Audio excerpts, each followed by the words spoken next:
காலகட்டத்துல வந்து குலதெய்வமே தெரியாதவங்க எல்லாம் இருக்காங்க. அப்படிப்பட்டவங்களுக்கு வந்து எந்த மாதிரியான தெய்வங்களை வந்து அவங்க வழிபடுறாங்க? குலதெய்வம் தெரியாதவன் நீங்க சிவனையும் பார்வதியும் அம்மையும் அப்பனையும் நீ உன்னோட குலதெய்வமா நினைச்சு நீ வழிபாடு செய்ய.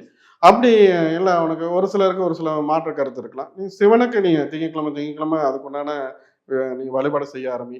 ஒரு 11 வாரத்திலே உன்னோட குலதெய்வம் என்னங்கிறது தெரிஞ்சுக்கிறதுக்கு உண்டான ஏதாவது வாய்ப்பு கிடைக்கும். இல்லைன்னா சிவனுக்கு நீ திங்கட்கிழமை நீங்க விளக்கேத்தினாவே உன்னோட வாழ்க்கையில மோட்சம் கிடைக்கிறதுக்கு உண்டான வழி பிறக்கும். அப்படி இல்லை அப்படின்னாக்கா சரி எனக்கு நான் சிவனை எனக்கு இது பண்ணல, நான் வேற என்ன தெய்வத்தை வழங்கலாம் அப்படின்னாக்கா இந்த உலகத்துல ஆதி தெய்வம் அதை செய்யும் யாருன்னா முருகன். அவனை போய் அவன் பாதம் சரணகதியாக உன்னோட குலத்தில் முதன்மையானவனை நினைச்சு போய் வழங்கு. உனக்கான புண்ணிய காரியங்கள் நடக்கலாம், சிறப்பான பலனை கொடுக்கும். அதாவது இந்த குலதெய்வம் தெரியாதவங்க அம்மையப்பனை கையில் எடுக்கலாம். அப்படி இல்லைன்னா முருகனை நீங்க கையில் எடுங்க. ஒரு நல்ல வாழ்க்கையில மாற்றம் வரும். அடுத்த கட்டத்துக்கு போறதுக்கு உண்டான வழி அமையும்.